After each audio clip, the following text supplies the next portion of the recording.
Tom Campbell here. If you find something of significant value in our videos, please consider supporting their production through our Patreon account or through a one-time donation. The links are in the description below. Thank you and enjoy the video. Good afternoon, Tom. We're here for another session of My Big Toe question and answers. We often get emails, sometimes you do, with questions that you can't really answer in an email. You don't have the time to do all of that. So we sometimes also pick them out of YouTube. So we've gathered those kind of questions together to answer for those who've sent them in. And thank you for those. So Tom, the first question I have for you today is from David from Germany. Is the subjective experience that we call consciousness the way information feels when being processed in certain complex ways? Is consciousness or awareness just information that feels conscious when it's being processed? Well, yes, it is. That is a fair way of describing it. But we define consciousness as awareness that interacts, awareness with a choice. That's our basic definition of consciousness. It's awareness with a choice. And of course, that's a free will choice, but just to call it a choice implies free will, because if there's no free will, there's no choice. So awareness with a choice. And what you're mostly talking about here is awareness. Awareness, you're aware of information. That's what information is. You take in information and you interpret that information. And we often call that processing. You process that information. You take it in and you interpret it according to your own history, your experience, your knowledge, your ignorance, your fear, your beliefs. So you interpret it in terms of who you are and what you know and what your experiences are.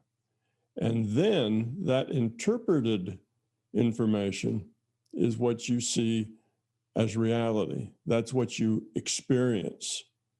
Okay, so you don't really experience the information as such as you experience your interpretation of the information. What does the information mean? What is its significance? How does it relate to me? And that then becomes, I guess we'd call that your reality. That becomes your experience. So consciousness makes choices. Consciousness has experience. Its experience is how it interprets the information it receives.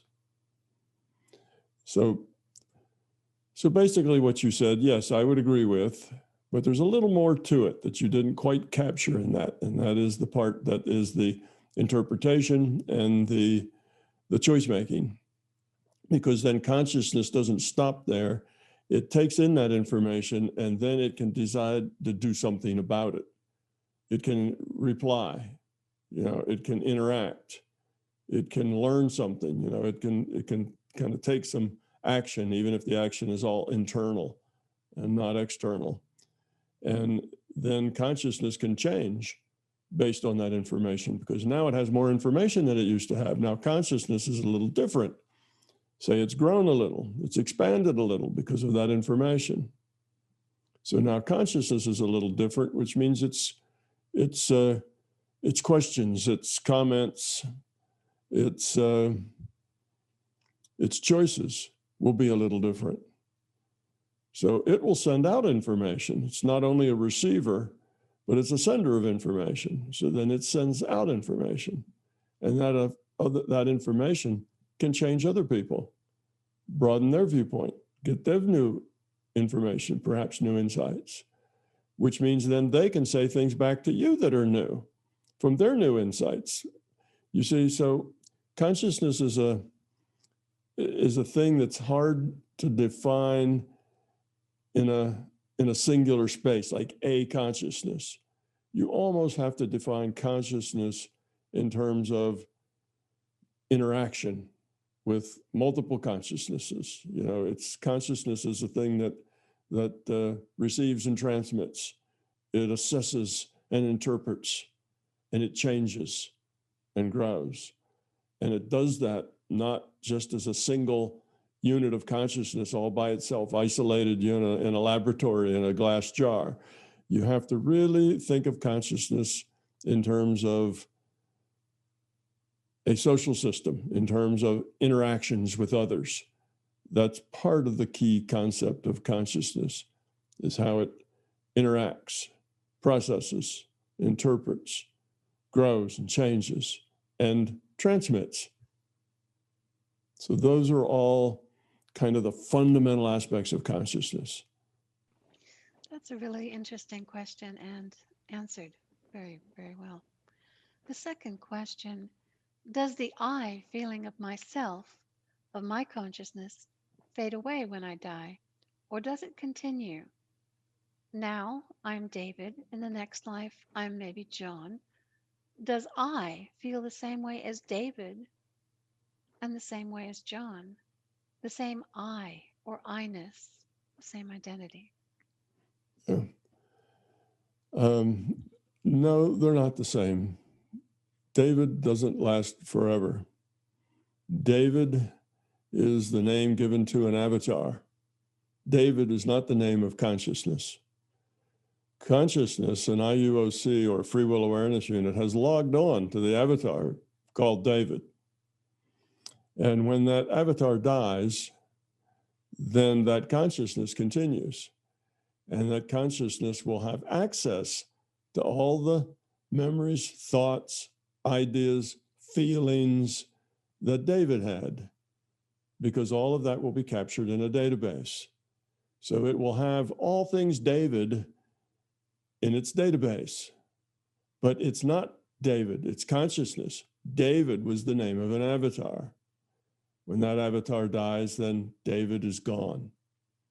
So the reason that it needs to be that way, because many people get a little upset at the idea that David is gone, you know, that they are not permanent. And they say, well, then we do two die. Our personality dies, you know, David dies and is no longer. So what's this thing about consciousness being, you know, immortal? Well, consciousness is immortal. David is not. Okay, David's mortal because David is the name of a mortal avatar. So if we didn't do that, then the problem would be is that consciousness, if consciousness were David rather than the avatar was David, and if David persisted as consciousness, then you would have this piece of consciousness called David that would never have another experience. It would be just David, and it would have all of David's experiences, but it wouldn't have any other experiences, and it would be stuck there. It would be locked in to David's experiences, what David knows, what David believes, what David fears, and that would be it, because that is associated with this avatar's experience. So to keep David David, David couldn't go on and have other experiences because those other experiences are going to change David. So if David had his David experiences and went on, and now David is John or Susie or Sally, now David's having other kinds of experiences. Now he's having experiences that are totally different in a completely different situation. That's not David anymore.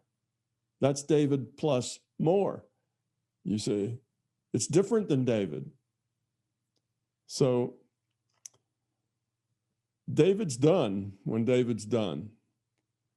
There's no way to other than just to take a piece of consciousness and let it sit stagnant forever as David with David's experience, because anything else you do with it would change and wouldn't be David anymore. You see, that's the thing. So just taking a piece of consciousness and letting it just stagnate forever as David with the same set of experience, no new experiences would be possible because the avatar called David is dead now, can't experience anything else. The avatar of Susie or John is going to be very different.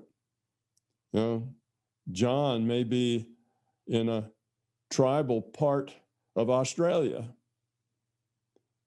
and it's not going to relate to John at all. And John's going to be a whole lot different in that.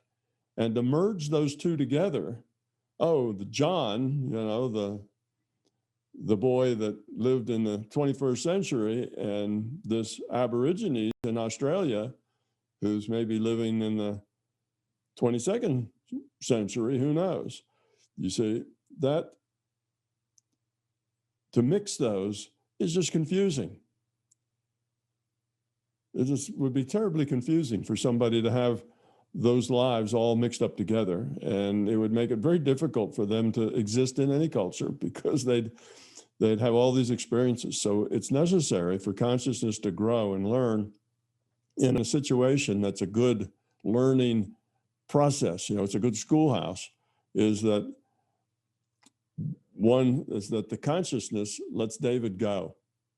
David is no more, except for the data that consciousness can review and re-experience and go back and relive David anytime it wants to. But David isn't added to. It's just data in a database. And now David incarnates as Susie, a little Aborigine girl in Australia. So that needs to be its own separate thing, because we don't want to take David's beliefs and David's relationships and David's parents and David's siblings and all of that stuff that was dear to David and pop that into the mind of a little Aborigines girl. That just isn't appropriate. Doesn't work. Would get in her way. You see. So David is a one-off. It's a name of an avatar, not the name of a piece of consciousness. Well, thank you. David mentions the I-ness. Would you say it is more accurate to say that our true identity is the IUOC? Yes, our true identity is the individuated unit of consciousness, not the free will awareness unit. Free will awareness unit is just a piece of that IUOC that temporarily goes out and makes choices for an avatar till that avatar dies. And then the petition comes down and it rejoins the IUOC. The IUOC is the compilation or the composite, the collection of all the lifetimes that have been lived. It's the understanding and learning and quality that's been gained through all the lifetimes. And that's what David, that's David's just a piece of that. David is just one lifetime in maybe thousands. And that entity, though, learned from David, grew up from David, became a better person, increased the quality of his consciousness because of the David incarnation. So yes, parts of David go on with the whole, because the whole is partially made up of the experience called David, you see. So yes, indeed, we are IUOCs, individuated units of consciousness. That's who we are. And if you see that as your identity, then you are immortal and you continue to grow and gain experience as an IUOC through many, many lifetimes. And that's who you truly are. You're not the free will awareness unit. You're not the avatar. You are the IUOC, the cumulative function of all the experiences of all the incarnations that you've ever had. That's who you are. That is our true identity, our quality.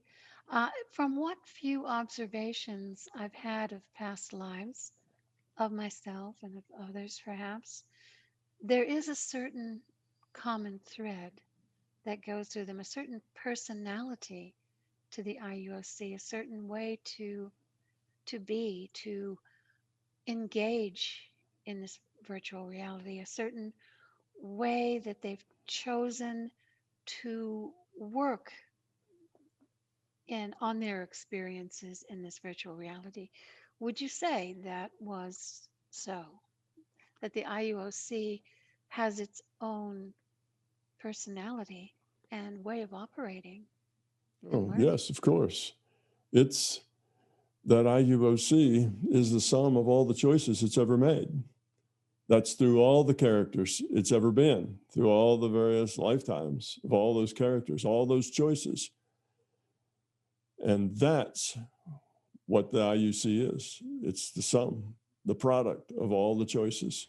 So we have both the quality and we also have the baggage of the things that are trying to Sure, learn and sure. overcome. Well, when you say we have the quality and we have the lack of quality. When you say quality, it goes both ways, right? We have the fear, we have the beliefs. Now, not the specific beliefs, like, Susie's afraid of snakes. That doesn't mean that the IUOC is going to always be afraid of snakes. That's a very specific thing that was expressed by Susie. But the fact that there's fear, this IUOC has fear, and that fear might express itself with Susie with snakes, that fear might express itself in some other way through through the next lifetime. So it's not the fear of snakes that's going to be part of the IUOC, just the fear. The basic fear is going to be part of that IUOC. So that means that the IUOC still has room for growth. It still has fear to get rid of. It still has entropy, that needs to be reduced. Yes. Right.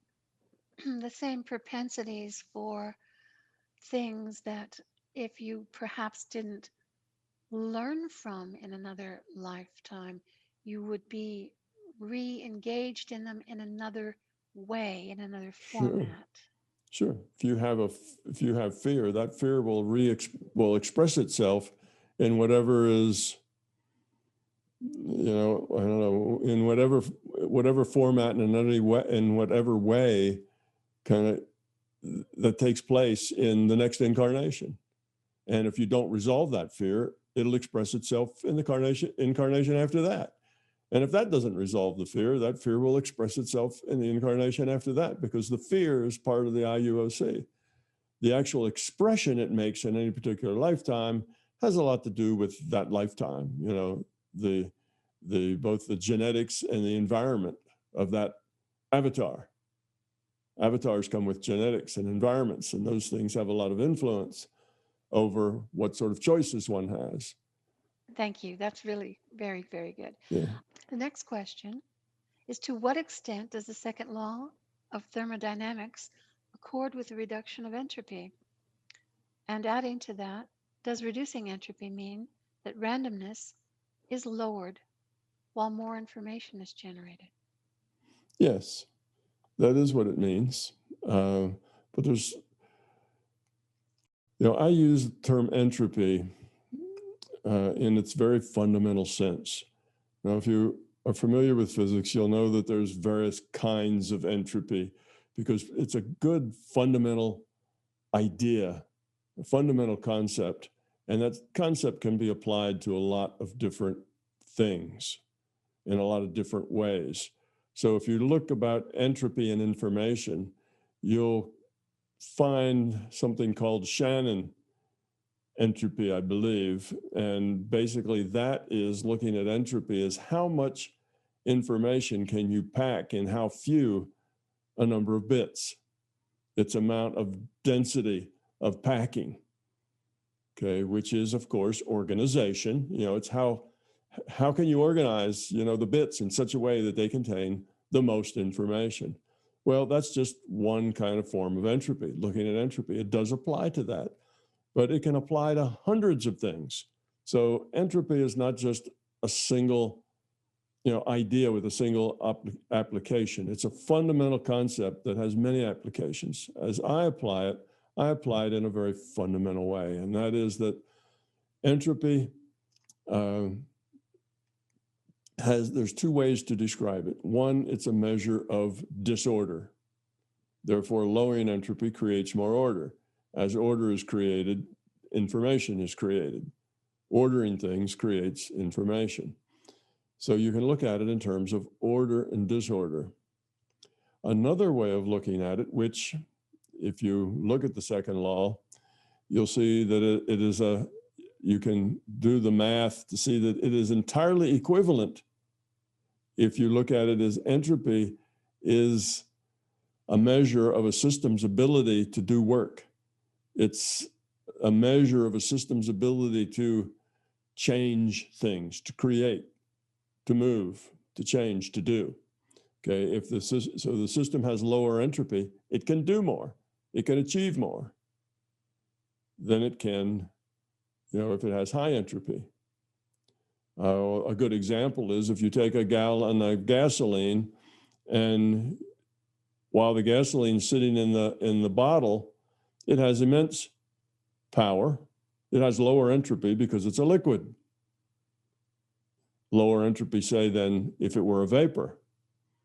So you can pour it on something and throw in a match and boom, you get a big flash and a fire, which has a lot of energy, can change things, can burn things. But if you leave that cap off that gasoline long enough, there won't be any gasoline in that gallon jar anymore. It all will have evaporated. Now it's much higher entropy because those molecules aren't all packed together in a nice liquid. They're scattered all through the atmosphere. You see, that system now is scattered. It's random. Its molecules are located randomly, not next to each other. Now, what kind of work can it do? It can't explode. It can't move anything. It doesn't do anything. You see, it can't. It doesn't have the wherewithal to change things. It doesn't have any power. It doesn't have any ability to do work. So those are two different ways at looking at entropy. It increases a system's ability to do something useful. So I use both of those interchangeably because they both are really saying the same thing. And that is that when you decrease your entropy, you're evolving your consciousness, you're growing the quality of your consciousness, which gives you a broader, deeper decision space. There's more that you can do now. There's more choices that you have. There's more that you understand. You see, so it's more useful. Now you can do more. You can be more. You have more power, if you like. You have greater ability because your entropy is lower. And by having that larger decision space, you also have more order, less randomness. There's no information in randomness. So you've gotten information and you've processed it in a way that it makes sense to you. It's orderly. It's part of your total experience. It becomes a piece of something larger. And in doing so, it makes that larger thing better than it was before. So in that case, you are reducing randomness, creating more order. And by doing that, you're increasing your ability to be effective, to do something. So that is a very fundamental use of the word entropy. But don't be confused with the way entropy is used and defined in other places, because lots of people have defined entropy in an application, a special application.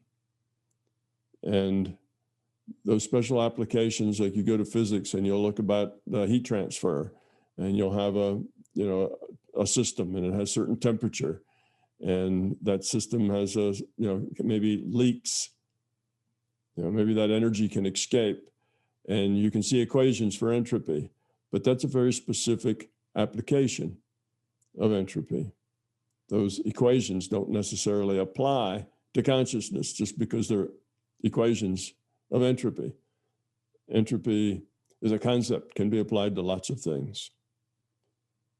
But in general, the very basic understanding of entropy is perfect for consciousness.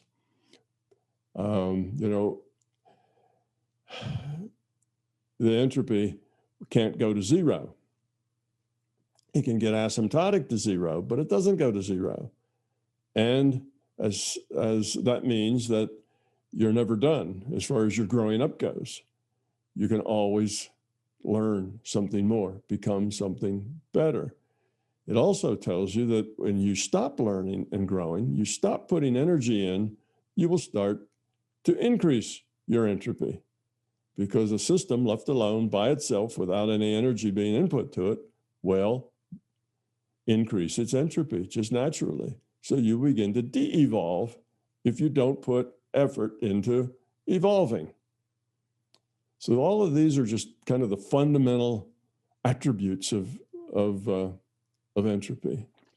Now, the second law of thermodynamics that he mentioned and the accord with the reduction of entropy, do you have anything? Yeah, well, that's what the second law basically says is that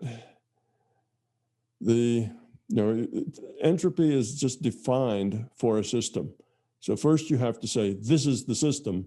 Then you can talk about the entropy of that system. But without defining the system, then entropy doesn't mean anything. So we define the physical universe as the system, what we call the physical universe, right? The big virtual reality we call the physical universe. That's the system. And what the second law of thermodynamics says is that over time, the entropy of that system will increase, the whole system. Okay, so it's basically, it's running down, it's disintegrating, it's becoming less ordered, but over time. Now that doesn't mean that every piece of it is like that. You can take a solution of salt or sugar and watch it make crystals. Well, as it makes crystals, that lowers entropy because you're taking something that was in the form of a liquid. Now you're putting it into a very exact, geometric shape of a crystal. That's more order. That's lower entropy. You take a baby is born and grows and becomes, and that's lowering entropy. As things grow, they lower their entropy. Then they die, and then their body is no longer, doesn't stay organized. It begins to decay and fall apart, returns to soil, you see. So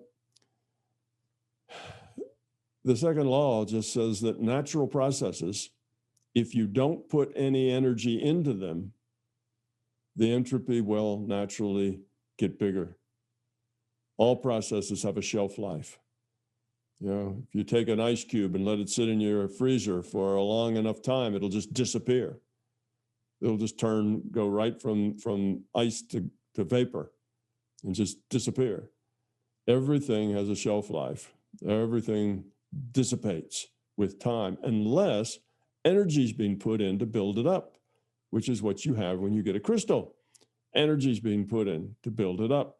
When you have a child, energy is put in to that child, not only in the food that it eats, but in its environmental interactions with other people.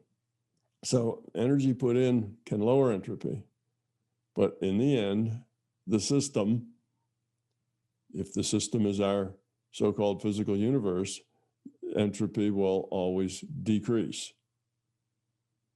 over time. That means suns will explode. Of course, new suns get made, but eventually all the particles that make up our universe will just be a soup of hydrogen atoms and elementary particles and maybe photons, and that's going to be all there's there. Everything else will have disintegrated. But that's a long, long time away. So this virtual reality of ours is pretty stable, and that's not going to happen until it's had plenty of time for we who live here to grow up to the extent that we can grow up. We've got billions of years before all that happens. So in any case, it's stable enough. All right, thank you, Tom. The next question is, what is your definition of information? I would agree with Bateson that information is a difference that makes a difference to someone. That means that difference between 0 and 1 can be information. But if it is random at all, it makes no difference to me. So information is meaning. and significance. Yeah, that's true. It is. Now, one needs to be able to separate the concept of information from the concept of data. We tend to mix those two together and use one or the other, well, did you get that data? And we really mean, did you get that information? Or did you get that information and really mean, did you get that data? But there's a difference between them. And mostly we're not too careful about that difference. And that is that information can only exist in a consciousness. Okay. Information, as you say, is the meaning, the content, the significance. And it takes a consciousness to interpret what that significance and meaning is. See, so we have a book, and a book, we say, contains information, but that's really not true if we're being very picky about how we use the words.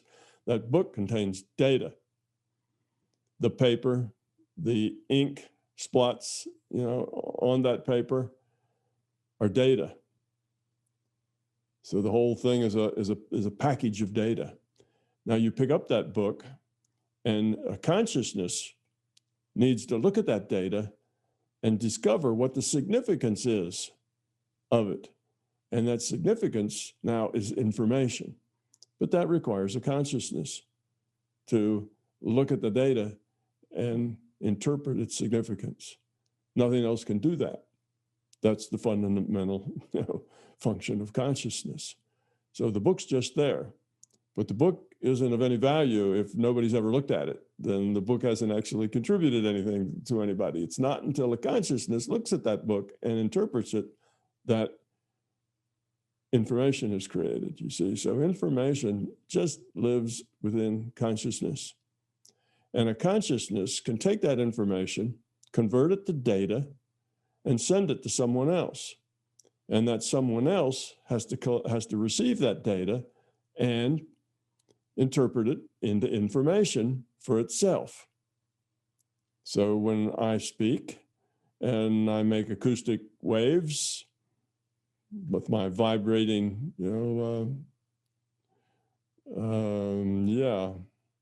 vocal cords, with my vibrating vocal cords here, and it makes sound, that is data.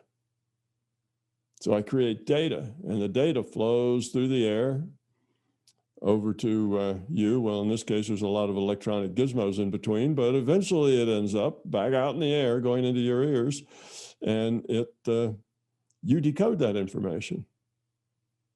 But you had to learn how to do that. You had to learn language. And that's how you learn to decode it. And then you listen to that, and your consciousness interprets what that means. So that's kind of a fundamental difference between data. Data is something that's physical. Books, ink, paper are physical. Acoustic waves, we can see them. We can see the little places of compression and expansion within the air molecules. So that's a physical thing. And data can be transmitted, can be stored, but it's only meaningful when a consciousness takes it in and interprets it. Thank you very much, Tom. Thank you, David, for sending in those questions. Our next question is someone who would like some clarification on a question submitted of the reintegration of the free will awareness unit into the IUOC, partitioning off the free will awareness unit from the IUOC. I fully understand the answers that you've previously given. I do not speak about identity, but rather sense of awareness. I don't identify with the avatar, but here and now, I am conscious in that avatar. Who has the sense of being conscious? The free will awareness unit or the IUOC? Once the avatar will die, will the sense of being, the awareness I feel, still be conscious? The awareness I feel right now, will I feel it again once back in the IUOC? Okay, well, oh, is there more? Well, my question is about the continuity of consciousness I have right now and its evolution and transition, but not identity Yeah, necessarily. okay. Yeah, because we just talked about that with David's first question, right? Right. So we just kind of went over that, and that is that the avatar isn't conscious. The free will awareness unit is its choice maker for it, and the free will awareness unit is just a piece of the individuated unit of consciousness. So it's all continuous. The consciousness is continuous from the viewpoint of the IUOC. From the viewpoint of the IUOC, it's all one thing. Okay, it changes form. So a piece of the IUOC, called the Free Will Awareness Unit, experiences the avatar. Okay, then when the avatar dies, that portion, that Free Will Awareness Unit, goes away, disappears. The partition is taken down, and now it's just IUOC. So that awareness, when the person dies, it's continuous. It's immediately aware someplace else. So it's, oh, here I am aware. I'm 95 years old. I've got, I can't breathe and I'm dying. All right. There's my last breath. Oh, now, where am I? Oh, look, there's a light over there. I'll go over there and say, oh, look, it's Uncle Fred over there. You see, it is continuous in the sense that you don't end up in a dark void for, a day or anything like that. The consciousness is completely continuous from one to the other. But when you were, the free will awareness unit attached to the body, then your perspective was just that of the body. That was your perspective, was the avatar's perspective. As soon as that body dies, your perspective changes. Your consciousness is continuous, but your perspective changes. Now you're an IUOC. And it takes a little while to make that transition. That transition doesn't happen in a microsecond. From blam, I'm George the grocer to blam, I'm an IUOC working on my next incarnation. That doesn't happen in an instant. It would be very disorienting if that just was a sudden happening. So it takes a little time, a little process. And that's why I call the reality in which that happens is another virtual reality. I call it the transition reality. It's a place where that transition can take place. So immediately, you still are going to have some memory of your avatar that just died. If immediately when you find yourself in that place, seeing that light over there, or seeing Uncle Fred, if somebody asked you right then, well, what were you before you died? You'd be able to tell them, oh, I was a carpenter, or I was a plumber, and I did this and I did that. And my wife was named Sally, and I had 3 kids. And you would be able to tell them that right then. It's there as part of your memory, but it's just memory, right? You can remember it. A little later, that gets foggy, just like a dream. And a little later, it gets foggier. And pretty soon, it just kind of disappears. You may be able to bring it up if you really think about it, but you don't really think about it, just like the dream. Dreams come, dreams go, and they fade. You don't spend a whole lot of your waking life, reliving a dream. Most of the dreams just go away in time. So your memory fades, but it's a continuous consciousness. Now that avatar is gone. That avatar is dead, so it's not having experiences anymore. It's incapable, as a dead thing, it's incapable of having experiences. So you're not going to get any more experiences there. The ones you have had from that in the past are disappearing, and you're becoming aware that you're someplace else and that you've got something else to do. You need to figure that out. What are you doing? Where are you going? What's happening next? Who am I? Why am I here? You have all of this going on. And that's the transition. It's taking you a little time to translate. And eventually you get the idea, oh, yeah, I need to get back to work. I need to grow up. I need to have another lifetime and learn some things that I didn't do too well in last time. Then you start making plans. Now your perspective is from the IUOC. That's the IUOC perspective. And from that perspective, you maybe do some life reviews, you do some ideas of what do I need to learn, you plan, you're offered a place, you're offered a new avatar, and if you accept, you log on from a piece of the IUC called a free will awareness unit, and you log on to that new avatar, and it starts all over again. So as far as consciousness goes, we can say it's all continuous. But the avatar is a one-off. You're not, if your avatar is Joe Schmo, you're not Joe Schmo forever. You're only Joe Schmo while Joe Schmo lives. When Joe Schmo is the name of an avatar dies, well, you're not Joe Schmo anymore because Joe Schmo is lifeless, doesn't have any experience anymore. So you don't continue on as Joe Schmo who's doesn't have any more experiences, who's kind of locked at that spot forever. You let Joe go, and all the things that Joe did and all the people that Joe loved, you let all that go, and you start going through a transition of your perspective. That's what's transitioning. Your perspective is transitioning from a Joe Schmo perspective to a where am I perspective, to a, oh, look, there's Uncle Fred perspective, to, oh, go over and get in that line and wait, matriculate in perspective. Everything shifts to the perspective of, gee, I'm just wasting time here. I need to get to work and learn. You start to understand what it's all about, and then you go back again. Consciousness continuous.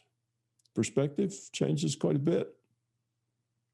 Doesn't change on a dime. You need a little time for that perspective to go from Joe to the IUOC again. That takes a little bit of downtime just to let that settle in. But it's all continuous. But the Joe, the avatar, that's a one-off. It doesn't just linger to be Joe forever. There's not much learning in that.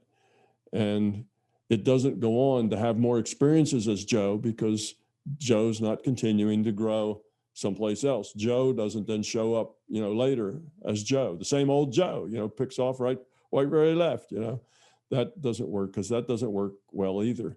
You can't take off just where you left. Just where you left was a very specific situation with other people and other things, and that Joe was interactive with all of those, and Joe just it isn't viable for Joe to show up now, like we said before, as a little girl in the outback. It doesn't translate well. It's just a big mismatch. So the avatar is a one-off. When it dies, it's gone. But its information and memory are all there. So you can revisit it anytime you like.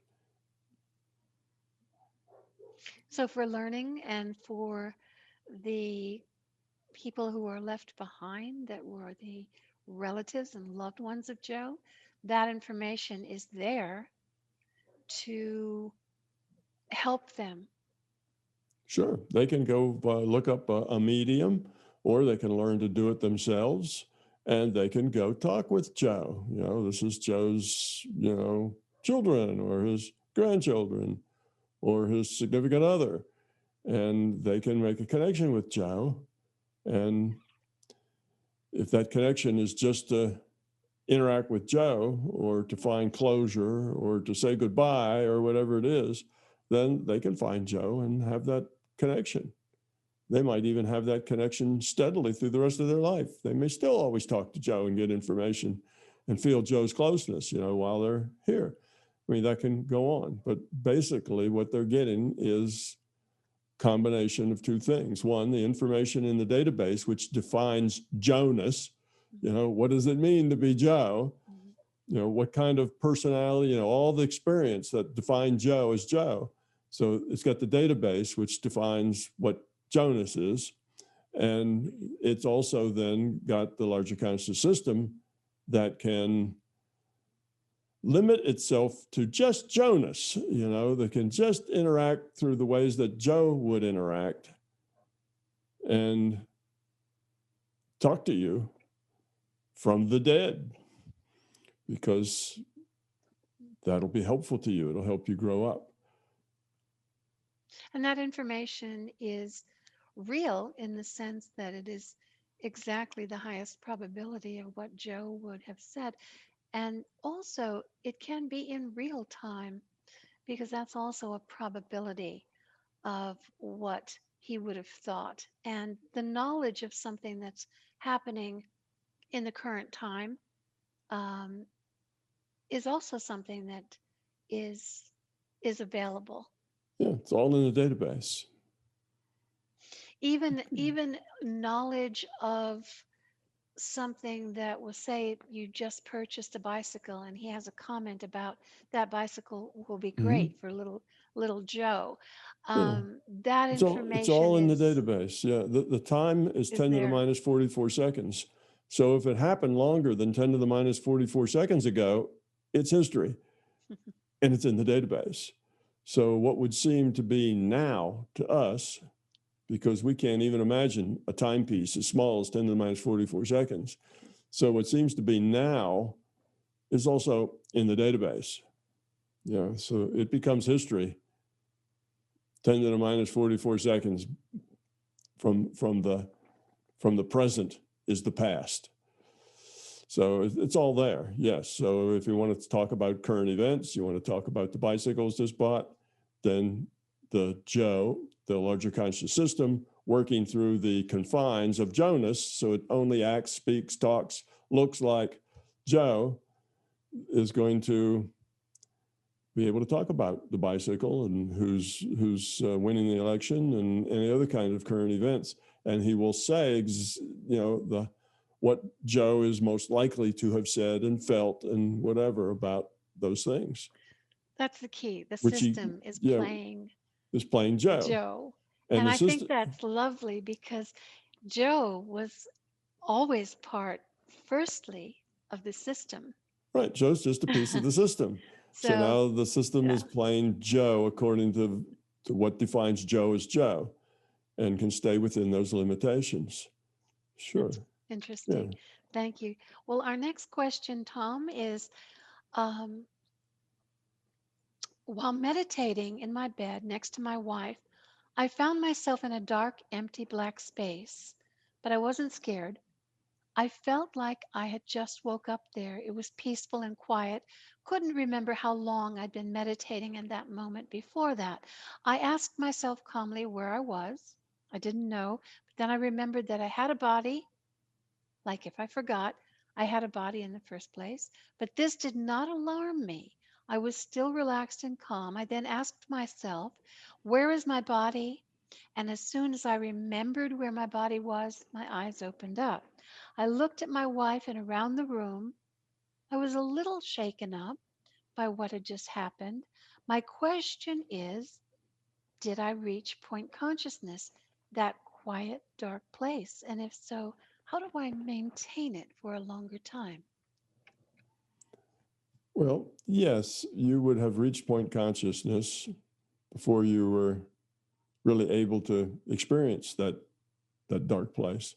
Now, maybe you're asking, was that dark place point consciousness? Well, if the only thing you're aware of is that you are awareness, in other words, it's, you're aware that you exist, and that's the only thing that you're aware of. That's point consciousness. So if you were in that dark void and nothing else was there except your ability to think, I think, therefore I am. Also, I am, therefore I think. Those two, they work both ways. So that is point consciousness. But now if you woke up in a specific place, like I was sitting on a stone table, at a place, and I could see this and see that. Now you're getting data from some other data stream, a data stream that's not the one that's creating the virtual reality we call the physical universe. You're getting data from some other data stream. But as long as there's no data, the only thing you're aware of is that you are aware. And that's point consciousness, yes. And you can always get back. All you have to do is have that intent, and there you are. It's good that you weren't bothered or upset or frightened. That's a good start. Great. Okay. Our next question comes from Costas, and it asks, many times you said that the LCS can easily pause our virtual reality and restart it. Let's say we are de-evolving as humanity rapidly, and at a point A, the LCS realizes that things can really go bad. So after some time on point B, it pauses the virtual reality and pulls it back to point A and restarts the whole thing without anyone realizing it. I see how the avatars of the various IUOCs and all the stuff of the VR will be recalculated back to point A and would notice nothing. But how about the consciousnesses of those IUOCs in the interval, in the time between A and B, who accumulated a certain experience? Can their de-evolving experience and evolution during interval T, he has in quotation marks, also be forgotten? Can the LCS wipe out consciousness experience as well? Well, what it could, now it wouldn't probably wipe out their consciousness experience, but they could forget that experience that they had, just like when they die. They can kind of forget what they've just been doing, so that they would probably be aware of it, but it would be like a dream, and they would be in the middle of something else. They'd be somewhere else at another time. They'd be back at point, I think we were going back to point B, right? They'd be back at point B, or wherever it was in the past. They'd be back in the past point, and they'd be right in the middle of stuff. They'd be going somewhere, doing something, whatever. They would be kind of in the middle, and they'd think, gee, something's odd going on here. I can kind of remember, gee, I must have been daydreaming. And then they'd go on with their life. So it would fade, because anything in your mind that you no longer have any reference to it begins to fade. So that's why those dreams fade. They're not, you don't really have any reference to it other than some memory. There's nothing that you connect to. So it would fade, and people wouldn't know. Yeah, everybody would have this kind of pause in their life, sort of like the deja vu pause, when suddenly you say, oh, I've been here before. I've seen this. What is that going on? And then we get over it and we go on ahead with the rest of our life, right? It's not something that stops us too cold. It would be like that. People would pause. They'd think that there was something else had gone on. See, I had this strangest, daydream. It jumped into my mind. And then they'd go on with their life and forget about The it. experience is there, just not the awareness of it, that strongly. Yeah. So it's not like when they let it go, they would unlearn all the things that they had learned. If they had, let's say, de-evolved, they'd still be de-evolved. They'd have to start from where they left off. That's where they'd have to start as far as their quality of consciousness. Okay. So they'd have to start at let's say they rioted and were very self-centered and full of fear, and they died and they had de-evolved. Well, now they're to a different place in time. Maybe there aren't riots going on everywhere, and there aren't people fighting with each other. So it would kind of take them out of that environment that was sucking them into more and more de-evolution. And being taken out of that environment, they could take a deep breath and let it go, and it would pass. So what it would do would help them refocus, take a new perspective, and go on, rather than continue to de-evolving down that negative hole that was going to get deeper and deeper and deeper. So that would be the point of doing that. If it looked like the system was in a downward spiral that was going to keep going down, then because it's digital, the system could take it back to a time that most everybody was smiling and still happy with each other, and let people make new free will choices. And maybe they wouldn't make all the same free will choices. And just maybe when they got to the place where they made bad choices before, which led to that downward spiral, they'd have a little sense of deja vu that they'd been there and they don't want to make those choices again. But they wouldn't be able to put that into any kind of intellectual form. It'd just be kind of an intuitive feel. So that's the way that would. But they're still responsible for the choices that they did make before the Right. reset. Absolutely. And they're at that quality. Yeah. It's just that they're not going to be dragged down any further, perhaps. Yeah, by those events. Okay. You know, you get into a downward spiral that, you know, that you make a bad choice, which then makes it easier to make another bad choice, which makes it easier to make the next bad choice. And it all just kind of, then if you could break out of that, then you make suddenly a whole new set of choices. So I suspect it'd be like a deja vu moment when they get to the choice where they could make the same bad choice that started that downward spiral, and they'd have a little sense of having been there and done that before, and then they would hopefully do something else, Tom, make a different choice. Sure. Well, thank you. Tom, in your experience and your observations of how this reality works, has a reset ever been done in this virtual reality? I don't know. No, I don't know that one has ever been done. I just know from the basic theory of information systems that it's possible. So I just mentioned it as a possibility. Generally, the LCS doesn't want to butt in to our life. You know, we're on a path, we're learning, and we make choices, and those choices have consequences. And us having to deal with the consequences is how we learn. So if the system butts into that and keeps jerking that around, then it's really interfering with our learning and our consequences and this kind of path that we're on. But so it doesn't do that unless it feels like it has to. It kind of lets us go and do our own thing in our own way. But if we were to get so dysfunctional that it looked like there was no way to go but down, you know, everything was de-evolving more and more quickly, it could just say, well, let it go. You know, maybe they'll hit bottom and figure it out and work their way back uphill. Or it could say, oh, darn, we were so close to getting someplace really good. I'd hate for it to go all the way back to the Stone Age before we have to crawl back out.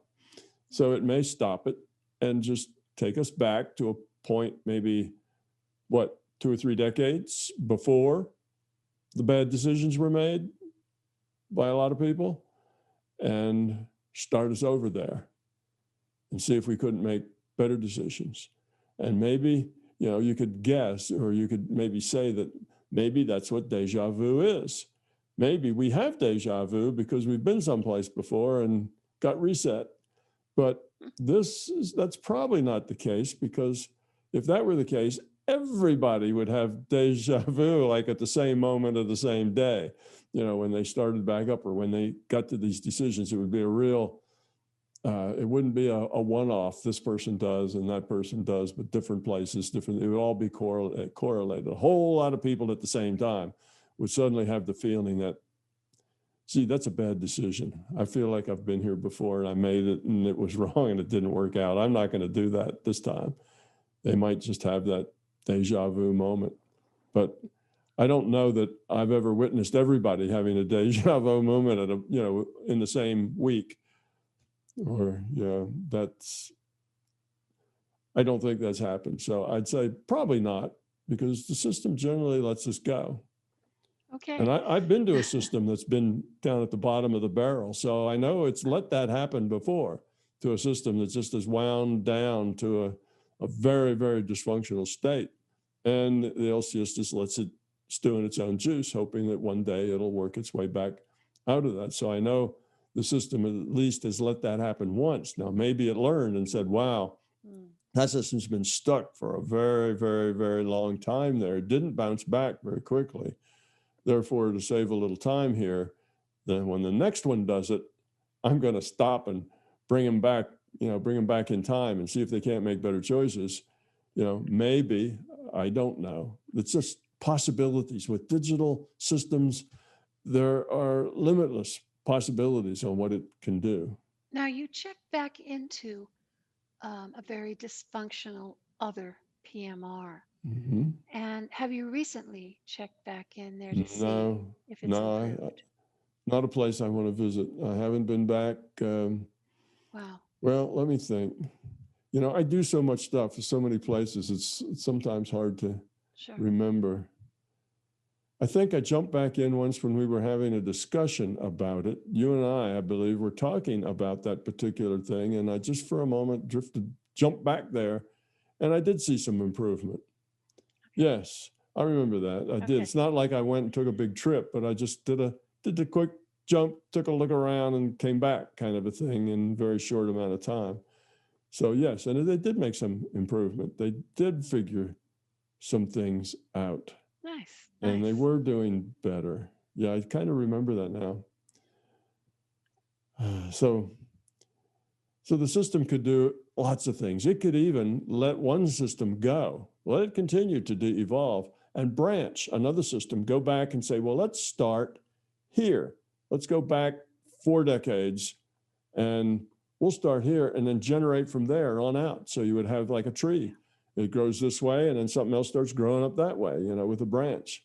And this one may go crash and burn while the branch goes off on another direction. Interesting. Digital systems are just really, really flexible. That is an interesting way to understand it, and it's very easy to understand that way.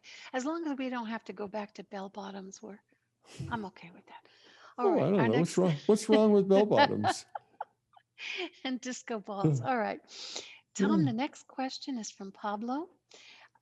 When you are done with the experiments, and if it turns out that there does have to be a continuous mind observing the which way data for the photons to create the particle pattern, are you also planning on making tests on how continuous this mind has to be? Example, if a dog sees the which way data, it wouldn't understand what it's seeing, so it isn't necessary for the virtual reality to show the particle pattern. If you destroy the information after it sees it, and before anyone else sees either the pattern or the which way data, or is it? The same should be true for a person who isn't familiar with these experiments and doesn't know what Alice and Bob are. Those are 2 things that Barbot has named the. That's a standard terminology in physics. Okay, Alice and Bob. So we don't. Okay, we have to go there. So, what which way information means? The same thing should be true. I'll repeat it. The same thing should be true for a person who isn't familiar with these experiments and doesn't know what Alice and Bob are or what which way information means. The question would be, if a continuous mind sees the which way data but doesn't understand it, does it count as an observation? Thank you, and good luck with the experiments. Yeah. Well, it might or might not, depends on the circumstances, you see. Let's say you're in a laboratory and you're doing these experiments, and there's somebody who works there. I don't know, we could even say it's a janitor, but it doesn't have to be the janitor. It could be somebody comes in off the street looking for a toilet and a glass of water. Who knows? There's somebody there who doesn't know anything about what's going on, and they see results. And after that, the results, the whole experiment blows up. It disappears. It melts. So they saw these results. So is that enough? Well, the question is, or the issue is, that what makes an observation an observation? Is just seeing it enough, or do you have to do more than that? And yes, we do have, when I talked about this in the MBT LA 2016, I talked about it 2016 in Los Angeles. that was one of the things that we wanted to test. You know, what level of attention do you need to have? But I've thought about it, and I thought about it then, but you know, thinking about things is one thing. Actually doing tests, doing experiments is another. So that is a thing worth testing to see how that works. But the concept is that a virtual reality only exists in the minds of the players. Okay. So if somebody sees a result and pays no attention to it, doesn't know what it is or what it means, and walks off, and nobody else knows that they saw the results. Okay. So nobody's going to come up to and ask them, oh, what did you see? Did you see a line or did you see a bunch of dots? So nobody's going to ask them, somebody who would know what it meant. Okay. So they see it, but nobody knows that they saw it. They just looked at it, but it didn't mean anything to them. Then it wouldn't matter whether that was a dog or a chimpanzee or a human being. It wouldn't really make any difference because they didn't really bring it into this reality as a fact. It's only something in their mind. It's not shared. It's not a part of this reality. You see, so if the scientist sees it and says, oh, look, I got a diffraction pattern. I got an interference pattern there. And everybody looks at it and says, yeah, well, that means this. You know, there's a logical conclusion of why that happened, and it's part of this theory, and so on. And that becomes reported, and somebody writes a paper about it. And you see, now it's part of our reality. It exists as part of the reality. So it's not just the, you know, things can come into the reality and disappear from the reality. So, and I think I talked about that in one of my talks. You know, if you have a situation and it occurs and then all knowledge of it disappears, well, it won't necessarily reoccur exactly the same way. You know, I think I said a thing like a guy, you know, walks into a woods and you know, sees it, takes a picture of it. Okay, now that's fixed. From now on, anybody else walks into that woods at that place will see something similar to that picture if it's done not too long from when that picture was taken, right? They'll be able to see the same kind of things. But if that guy walks on his way out of the woods, he and his camera get eaten by a bear and dissolve. Now that information is gone. So the bear digests the man and the camera. So there's nothing left. Now that information's gone. Now a new person a week later walks into that same place. Well, the system does the same thing. It does a random draw from all the possibilities, and that's what they see. Doesn't necessarily have to be the same because that information never actually got into our reality. So it's not just seeing is the thing. You have to bring the information into the reality. Interpret. When you bring it into the reality, now it's here. And as long as that information's here, then that stays a fact. If all understanding of that or all notion of that goes away, then it's not in the reality anymore because the reality is only in the minds of the players. And if it's not in the mind of any player, or it's only in the mind of a player as, oh, I saw something goofy in there. I don't know what it was. And they probably didn't notice whether it was dots or lines or whatever it was. They didn't notice. They just saw a thing and stuff was on the page. Yeah, they looked at it. The photons went into their eyes, but it didn't mean anything to them, just like the dog. So it wouldn't be something they particularly remember. So then it's not in this reality. So it's not the act of it being looked at with eyeballs that's the issue, even if those eyeballs are in a human. That's not the point. The point is that information has to come into the reality. So when you're doing an experiment, it comes into the reality because you have a bunch of experimenters there and they're going to write up papers and the papers are going to be part and other people are going to go do the experiment and they're going to have to get the same thing. If that experiment was done properly, they'll get the same thing because now that's the way reality's configured itself. So that way you bring it into the reality. But if you don't, and the information is lost, the experimenter sees the information and says, aha, I got it. And then he gets run over by a truck. Well, and then all these apparatus is taken down and sold for scrap. Well, it's not in the, it's not in our reality anymore. Somebody else will have to put it back in our reality with some other experiment. So things come and things go, and information can be erased. This idea that information can't be erased doesn't really make sense. And of course, information can be erased. All it has to do to be erased is made not useful. Like you can burn a book. Now the book is smoke. All right. All the particles of the book that used to be together making a book, they're now scattered all through the atmosphere. But the information, the data is gone. Nobody can look at the smoke and read the book. So information disappears. Well, data disappears. Consciousness looking at the smoke can't come up with the meaning and the significance from the smoke. It's just not there anymore. Meaning and significance is gone. So information can disappear. And when it does, it's just like it's never been here. One last question, Tom. This one comes from another social media source, Twitter. Thank you to Alona for running the Twitter account for Tom Campbell, My Big Toe. It's in reply to her post, Contemporary Physicist Edward Fredkin and Digital Physics Movement make the right connection to quantize space and time, as was Einstein, Bohr, and Bohr, but they were missing a solid connection to consciousness, and that is my big toe.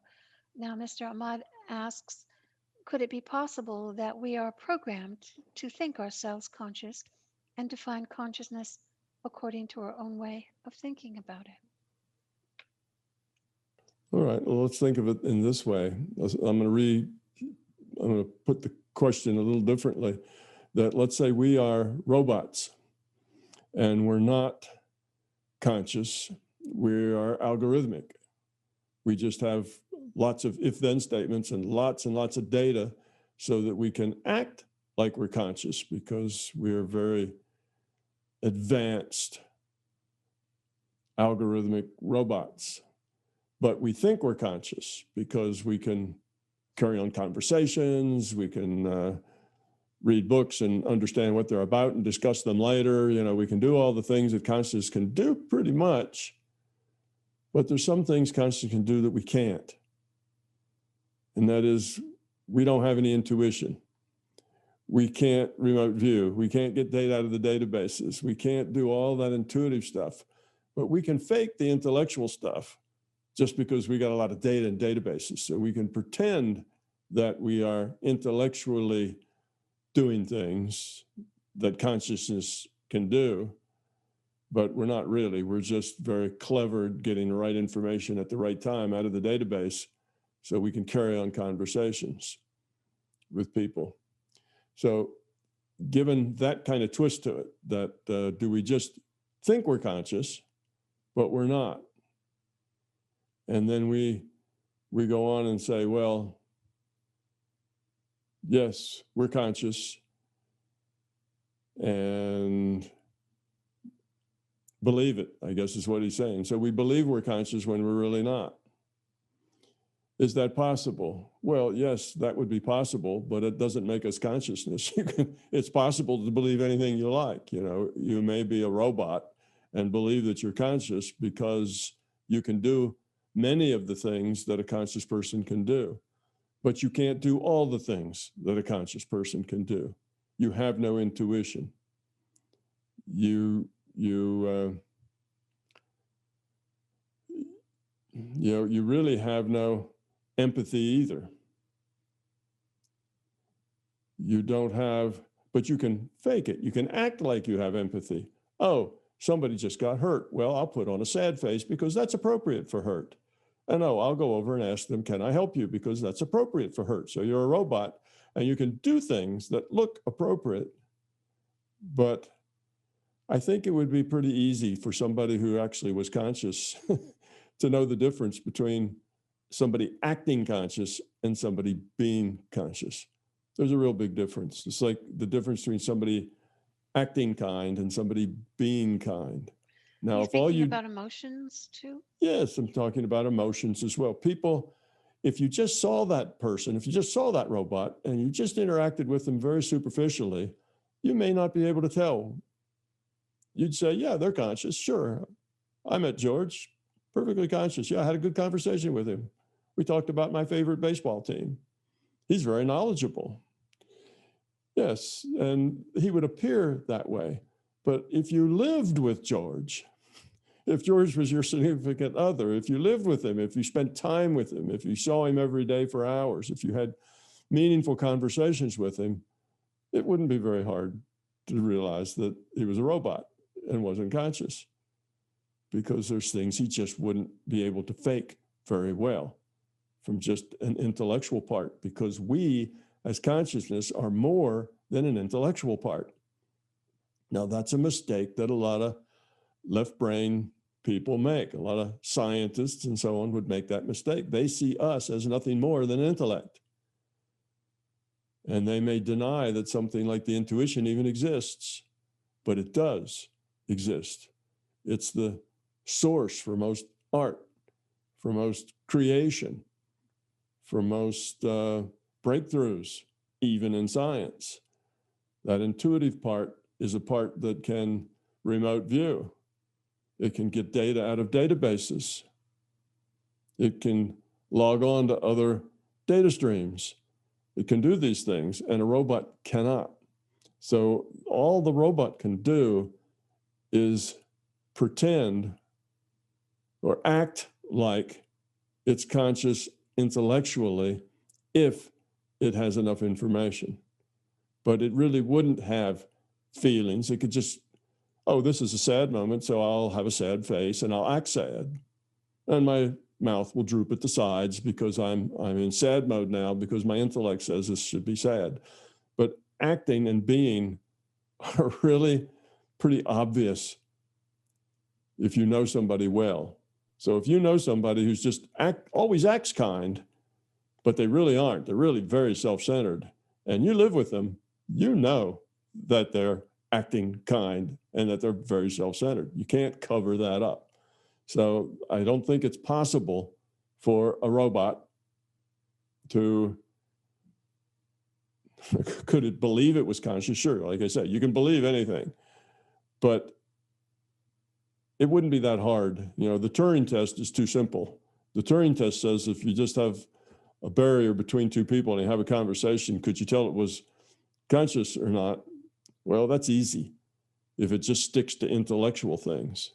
You know, name the planets. You know, tell me, you know, who was president of, you know, Czechoslovakia in 1994, something like that. Well, robots would be very good at that. And they may sound very accomplished, very well educated. They may speak very well. Their English and their language may be very perfect, but they wouldn't act, you know, they wouldn't act conscious. They wouldn't act human. I think the comment, thinking ourselves conscious is pointing to the brain creating consciousness. Perhaps I'm not right about that. Well, no, I'm not sure whether that's what he meant. I think the idea where he was coming from is that scientists would like to pretend that there is no such thing as consciousness. Okay, consciousness doesn't really exist because and there are no such things as choices. And there is no such thing as free will. Okay, coming from that scientific viewpoint, where there is no such thing as time. You know, the past, the present, the future is all happening together. It's all there, and there is no consciousness. There's just the delusion of consciousness. You just think you're conscious, but not really. You see, so I think it's coming from that idea, and I recast that into the robot because it just made the whole thing a little clearer. That being intellectual is not the only part of consciousness. And yes, if you have the intellectual part, you know, you could maybe fake it. But anybody who was conscious would know right away that you didn't, that you weren't, that you didn't. You're just faking it. Everything you do is out of the intellect. So superficially, yeah, it would work. So I think it was coming from that sort of a thing, that consciousness doesn't exist. It's a what do we call it? It's an illusion. We just think we're conscious, but we're not. But we believe we are. We're really, everything's deterministic. We don't make any choices. We're just going through the motions. But all of that, I drop into the bit bucket, because it doesn't go anywhere. There's no purpose in it. There's no reason for it. You can make it up, but it doesn't hold together as a viable system because it has no purpose and no point. It's all sterile. So though one can imagine it, it's dead and sterile and useless.